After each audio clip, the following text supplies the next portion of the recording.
જય યોગેશ્વર, જય શ્રી કૃષ્ણ અને સ્વાગત છે આજના ખૂબ જ ખાસ એપિસોડમાં. અને એક વખત તો એવું થયેલું છે કે મોબાઈલ મારા હાથમાં 10 મિનિટ રહી ગયેલો એમ, અને મોઢામાંથી કઈ શબ્દ ન નીકળે, અંદરથી કઈ શબ્દ તો નીકળવો જવાનો ઓડિયન્સ માટે.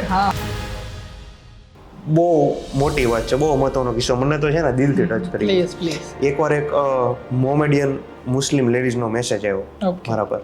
ઓકે. બરોબર એક્ઝેક્ટ વ્લોગ ચાલુ કર્યાના 5 મહિના પછી એક એવી ઘટના બની કે જેના લીધે છે ને બિઝનેસ ઓલમોસ્ટ બધું ઝીરો થઈ ગયો.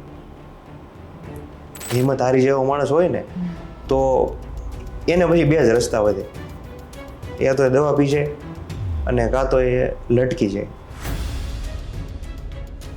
એ કહેવત છે કે જ્યારે અમારો સમય ખરાબ હતો ને ત્યારે મેં લોકોને વાતો કરતા જોયા છે, વાતચીત કરતા જોયા છે, અને એ અવાજ ઓળખીતા નહોતો, નજીકના માણસોનો હતો.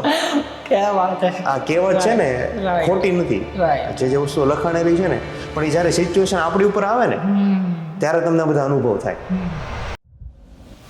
એટલે એના હિસાબથી મેં નહોતું કીધું, પણ આજે તમે મને બોલાવડાવી દીધું.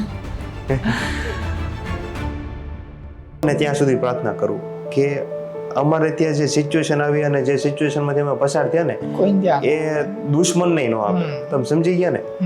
આખી દુનિયામાં સૌથી મોટો વ્યક્તિ હોય ને કે જેને તમે નફરત કરતા હોય તો એ તમારો દુશ્મન હોય. પણ મેં ક્યારે કીધું હોય કે આ સિચ્યુએશન આપણે દુશ્મન નહીં ન આવી જોઈએ.